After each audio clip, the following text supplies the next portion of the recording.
What's going on, YouTube? This is Jim Afanis, aka Viper Magic, and once again, I'm joined by my lovely wife, Miss Rachel. How you doing, Rach? I'm still, not as good as I was last time, but we just got done. Let's get into it. We just got done watching the E3 press conference for EA 2015. Ooh. Ouch. Ouch is all I could say. I nodded off. Did you nod off? I nodded off. I probably have bedhead a little bit. I nodded off. I finished the laundry. I went to the restroom. And Pele, I think Pele's still talking right now. I'm not entirely convinced. It's 5:30 p.m. Eastern Time. I think he's still going. Yeah, I'm sure he is in the back. We just can't see it or hear it, which is fortunate. Okay, so I wasn't... So if there was one press conference I wasn't really looking forward to, it was EA. EA is typically known for their sports games, which I don't really care for. So I wasn't particularly looking forward to this. When they first started, and they started off with Mass Effect Andromeda, I was kind of excited. I was like, okay, maybe this isn't so bad. Yeah, it's coming out holiday 15. It looks cool. It motivates me to get back into the Mass Effect series and try and finish playing through. Got stuck on 2. We petered out at 2, maybe 60% in. But... You know, I looked at it, I was like, okay, that's cool. But there really wasn't anything on it. Does Mass Effect need something to make you buy the next one? No. So, okay. But you told me it was coming. So I'm good with that. Then Need for Speed, coming out November 3rd, 2015. We saw a trailer on it, and it says it's twice the size of Need for Speed Rivals. I think it looked cool because it's kind of a reboot. They're kind of going back to their core. They focused on speed, style, builds, crew, and outlaw. And it seemed as you drove around and did different things, you got points in those different buckets, which raised up your ultimate reputation. I suspect it's probably a lot like Forza Horizon in terms of you can't unlock additional races until you've gotten enough reputation. So it looks fun. I could say coming from a Grand Theft Auto 5, which is not just racing but a lot of open world stuff, that game's going to be hard to beat. So I thought it was cool the way that they had different options that you could unlock, and they showed it. You panned around the car. Unfortunately, the upgrade system looked cool. Unfortunately, most of what we saw was locked, which is probably very reminiscent of the game. Oh, you have to keep playing to unlock this upgrade or that upgrade. Okay. Need for Speed.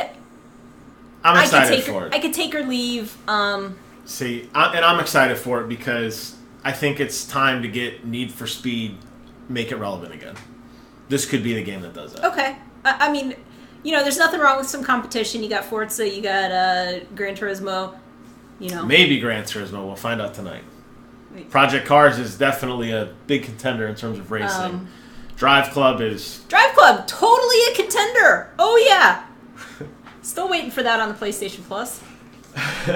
So, then we transitioned into Star Wars The Old Republic. They got an expansion coming out October 27th, 2015. It'll be free to the subscribers. The Knights of the Fallen Empire. Knights of the Fallen Empire. So, they said they're going back to more storytelling in the BioWare style. Okay, so... I played through, when Old Republic went free to play, I played through it. There was so much story, I got bored. There was a lot of voice acting to the point where you would sit there for 10 or 15 minutes and listen to two people talk. And so they're going to have even more of that. I don't know. I'm happy that, I'll say this much and then I'll move on because I'm really speaking out of my league here. You obviously have the free-to-play model. You still have a subscription model. The fact that they're giving it away for free for current subscribers, I think is great because it's those subscribers that are really investing their time into this game, and I think that's the best way to reward those players. So I think that's like good PR to me. I like that. I think that's a good move. Yeah, another MMO, still not really interested. So the one thing that I took away, they said that they wanted to have more betas and playtests this year. You know what I took out of the press conference? I saw no betas. I saw no playtests. What I did see was a whole lot of sports and one interview that I slept through, did the laundry through, let the dog out through, went to the restroom through, made dinner, started painting a room. Oh wait, it's still going though. Before they got into sports. Now, before sports started, they did talk about Unravel, which looks like it's a cool game. We both agreed the guy on stage was way too nervous. I know they're excited. I remember when, and I can't think of the guy's name. I'll think of it later. The lead developer for No Man's Sky. He came out and he was talking about No Man's Sky a couple of years ago, and his hands were shaking. So this guy's hands were shaking, and I feel badly. However, but he's got nothing to be embarrassed about. The game looks great. It's a good game. Unfortunately, so when he first started talking about it, I thought he was way too touchy-feely about the game on the description of it. It's like the thread that runs through your life. It's about love. Okay, very deep. Come on, really? Well, I mean, he was showing pictures of his kids, and it was talking about being on a family camping trip and how he could use yarn. It was just too much for me. The game in and of itself looks pretty cool. Very Little Big Planet-esque. It does. But not something that I would dismiss out of hand. But it could be a touching story. We don't really know. It could be a novel, touching story. There are some indie games that just, I think, like a Journey or like Flower or Flow, where you have these really simple games with a very simple concept that it speaks to you just through the music and the ambiance. So I'm excited for this one. I think this is going to be a good game. Not really my cup of tea, but we'll go for it. We'll I'm a real gamer.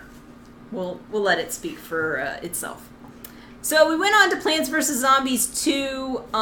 They did a live demo. Honestly, what I saw, there were some new stages, there were some new backgrounds, there's new characters. Takes place in Zombieland or whatever. Zombie world. So the plants are on the attack this time. But did I see anything that made me go, man, I gotta have this game right now? No. It did seem like more of the same. They added a bunch of new classes. They continue to plagiarize a lot of other famous game styles, which is okay. They had the Titanfall ship at the end where you had to run and get on before you beamed out. You will be able to transfer your progress from the first one to the second one, which I thought was nice. And they're going to have free content updates. And solo play. Yes. So I think they're checking all the boxes of things they missed.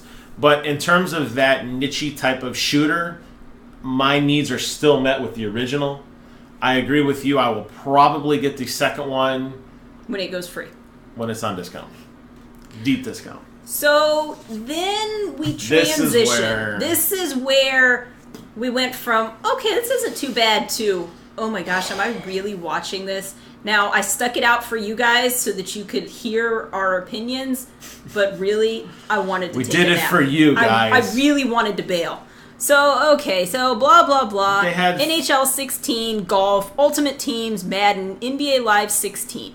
Okay, so what did I take out of that was actually decent? The golf game looks pretty cool. Being able to play all the weird golf, on the side of a mountain, all these fantasy courses, that looks fun. That looks cool. That's one of the few things.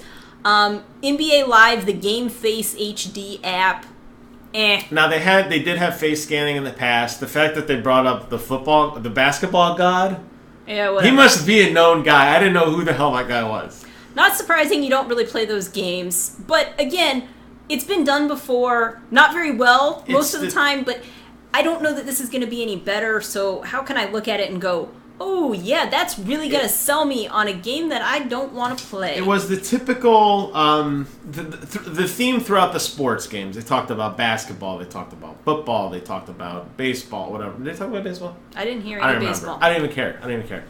It was the same crap. We've updated the mechanics. It's the most realistic experience yet. We've recorded new animations, new movements. But some of it was a stretch. They said, in specific to football, I wrote this down, they're adding a new mechanic where you can run after a catch. Really? That's new? I was like, what? Okay. And then there's a new mechanic called the aggressive catch. And I was like... Wait, didn't they do that back in Madden 12? Or Madden 10? I thought... Apparently that's like, yes. Like, we have run after catch. Yes! All right, so then we moved on to mobile. Oh boy, did we move on to mobile. Oh man. Okay, so... And let's pretend that we just moved right past mobile. Okay, so obviously Dungeon Keeper soaring a lot of our hearts. the microtransaction laden game. They announced a Galaxy Heroes mobile, which was nothing more than a boilerplate of all the Star Wars characters just standing there. No gameplay, nothing about it. Nothing. And then they talked about Minions Paradise, which I felt so bad for that guy on stage because they had this cute little Minions cartoon with Phil the Minion, a likable little nerdy guy. He's on a cruise ship. He blows up the cruise ship. He has to build an island. Yep. This is a direct quote from that. Phil can sell things for his minions. Oh, looks like they need grenades and throwing stars. What? On a deserted island. Yeah. Oh my god, that presentation was horrible. I felt so bad for that guy on stage. When he was done, people were like pity cheering, like, yeah, woo! And it was... That was really bad. You can check it out later this year. Because we're all really looking forward to it. This, I don't know if the worst moment of this presentation was that horrible Minions game and them trying to hype up that you could make, I don't know, drinks for your minions was fun, or Pele. Now, I have nothing against Pele. I don't even know the guy. I've heard the name. Not at all. So he's a great soccer player. He's like the world's best soccer player. Football player. He's won World Cups. He's scored 1 million goals. He scored 1 trillion goals. But what does that have to do with video games? Is my question. They pulled him out on stage. They set up chairs for him. He did not seem to know where he was. The audience lost entirely. There was zero after that. Not even Battlefront could save that audience. That audience died. That died. So at the beginning, they told us they were going to do Battlefront at the very end, and once this came on, I understood why they saved it to the very end, because I would have stopped watching. He was difficult to understand. He didn't really add anything to the game, and nothing against him, but this was not the venue for Pele. It was not. No, it wasn't. The press conference clocked in at over an hour and 20 minutes. Almost an hour and 30 minutes. And they said it'd go long. Typically, these one-offs like Bethesda, Ubisoft, usually they're about an hour. And then the big ones, the big Sony, Microsoft, those are an hour and a half longer. This was almost in length of that. You think of all the material we covered this morning in Microsoft's hour and a half compared to this. That's the difference between these two companies. But the difference is also that I cared about the stuff Microsoft was talking about. This, I didn't care about most of it. And I'm not a sports person. I got it. We'll sit quietly and listen during that, but it was boring. I was on Twitter just laughing at what people were writing because it was hysterical. So the one takeaway that I did come out with for FIFA 16 is women's teams are going to be in the game for the first time this year. That's cool. So that's a good takeaway. Cool. That was about the only thing that I really enjoyed about the FIFA 16 presentation. I think it's FIFA. FIFA, whatever. Who cares?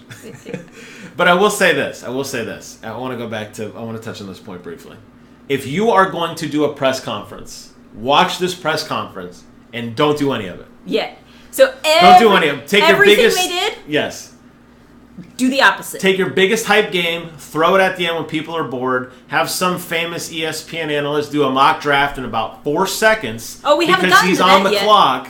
Oh, you're okay. I'm just saying that, and as a whole, this whole presentation sucked. Yes. Sucked. So then we went to Mirror's Edge Catalyst. That looks cool. That's out February 23rd, 2016. That looks cool. It's an action-adventure game. They say there's no loading screens and no levels, so very open world, based on martial arts and a first-person game. It looked really cool. Right. I don't know how much of it was... Faith, it's the prequel story-wise to Faith's adventures in the first one. It's kind of seeing how she rose into power and became who she was. Open world, open concept, lots of running, no load screens, everything you said. It looked cool. It looked amazing, but is that because it was sandwiched by junk? That's the question. So that's the question. I can't make a great assessment on it because I looked at it and I was like, oh wow, this looks really good. But the reality is anything looked really good. Between two sports games that I didn't care about. And so maybe this has a sliver of hope, but I may be hyping it up because it was a glimmer of hope in the presentation at this point. It was rough. So afterwards, we went on to Madden 16. so I am not a Patriots fan.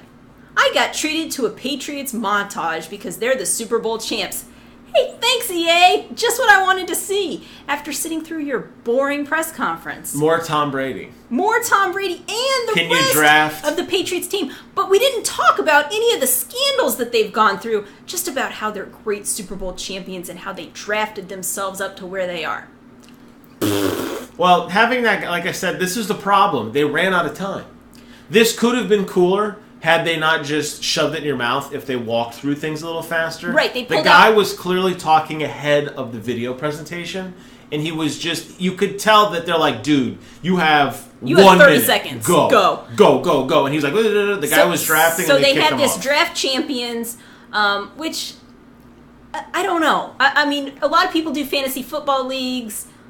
This is kind of like that, except that you have legends thrown in, and you got to try and draft for different positions. The legend thing is cool. You can get 3 people at a time. There's 15 rounds. They really rushed through it. I wish they would have spent a little more time talking about it so that I could have gotten a better feel for it. And then once you've completed your draft, you can either play solo or online through your mini season. Yeah. And then you get to go back and draft more. So kind of fantasy football, but not spread out over the course of 16 weeks. EA definitely has the sports stuff on lockdown because they own the rights to everybody. But I didn't see anything here that made me, as a non-sports player in real life and in video games, I didn't see anything here that made me say, I got to get Madden for drafting Walter Payton. I didn't see that. It wasn't there. All right. I didn't see that. So finally, we come to the end of the presentation. Star Wars Battlefront starts, and what I'd like to say, yes, thanks to the woman who was presenting for her personal history lesson with Star Wars, really appreciated it. That's what I was going to touch on. That's what I was going to. Peter Moore comes out and he goes, we're going to show you Star Wars in a couple minutes. I'm like, okay. And then he goes, okay, without further ado, somebody else. And some woman comes out, bless her heart, and she talks for about 5 minutes about how she was a kid. Her personal history with Star Wars. I don't care. Pretended to shoot imaginary stormtroopers. And we're just like... This is what you saved for Battlefront? Finally! Seriously? Finally, after she basically is pulled off the stage, they finally show Battlefront. And unfortunately... not even Battlefront could save this press conference. It was that far gone. So what we did find out is they have different levels of multiplayer. There can be up to a 40-player multiplayer and down as low as 8 players. What we did see was gameplay that was on the PS4. It was scripted, but again, it looked good, though. It looks good, but it wasn't enough to save this. I mean, clearly, EA is the loser of E3. We haven't even seen Ubisoft or Sony. We know they already lost. Or Square Enix or Nintendo. We know they lost. Clearly, EA is the loser. Going briefly back to Battlefront. Toggling between first and third person was cool. All the authentic sounds, all the authentic vehicles in the game. It looked like I was playing the movie. It looks incredible. But the reality is, you can't screw up a Star Wars game. A Battlefront game, you can't. Just reenact the movie. You could have brought back the old one and just definitive editioned it, and it would have been fine. Well, let's see. Maybe EA can screw it up, because they sure screwed up this press conference. This was rough. This was a rough one to get through. We're rushing this video because we're trying to do a video after each press conference, and I'm looking at the clock, and they went on so long. It was just horrendous. It was painful. I am so glad for this particular press conference that I was not in the theater, because this was I probably would have had to get up That's and walk why they invited all those kids. They had all these kids you're going to get to see a press conference. These high school and college kids. Those kids are like, I'm never going to work in video games again. What? Really? This was supposed to be really cool. Instead... And you know the unfortunate thing is, Plants vs. Zombies, Mirror Edge, Need for Speed, even Unraveled, Mass Effect, and Battlefront are all games that could be awesome. They are, but this conference... They sell themselves, but this conference has made me doubt all these games, because how could you put something this bad together and then come up with a good game? I have a tough time putting those two together. See, I wouldn't take it that far. I don't think that it mars the game, but it kills the hype for it. This is the last big hurrah before you go to the store and buy these things. Now, it's going to be 3 or 4 months away, sure. But, man, I'll tell you, after watching Fallout last night, like, I'll go wait in line at Best Buy right now. But after this, I'm like, So EA puts out garbage a lot. So my concern is, I mean, we had the SimCity game, we had Battlefield. You're talking about The Sims, which was horrendous. Oh, SimCity. Yeah, just the rebooted SimCity. And so they put out a lot of really bad games in recent memory. Yes. And my fear is these games that I'm excited about that they're doing, that they're going to be bad too because they just put on such a bad press conference. It was awful. It was rough. I mean, awful. You know, when you're looking forward to something and it disappoints this much, this is the big. Where do you go from here? And that's the frustrating thing. Now, for the rest of the year, everybody's going to be talking about this. You know, the old Xbox is the next water cooler. That lady can retire. This is not the worst conference I've ever seen. I mean, even the bad ones Konami did back in the day where the guy's like, 99 nights, and everyone was just staring quietly. Was better than this. That was better than this because this just fell so flat. It was painful. And, you know, this is my holiday. I live for this day. As a gamer, I live for this day. So are you going to say that EA ruined your holiday vacation? Close. Did EA ruin your E3 2015? I am looking to Ubisoft and my main man. I am a Sony pony at heart. I'm looking for Sony to pick up the pieces. Right now, I'm not going to say E3 is unsalvageable, but this one was rough. Everyone else needs to really pick up their game because this sucks. This was awful. If you guys, closing thought for me and anything you have, then we'll get out of here. EA, if you're listening, my name is Jim Afanis, and I will gladly, for a fraction of whoever you paid to put your presentation on this year, will come fix your presentation for next year. So help me God with my 200 viewers per video. We will rally the wagons. We will make your presentation good. People will be screaming your name in praise next year.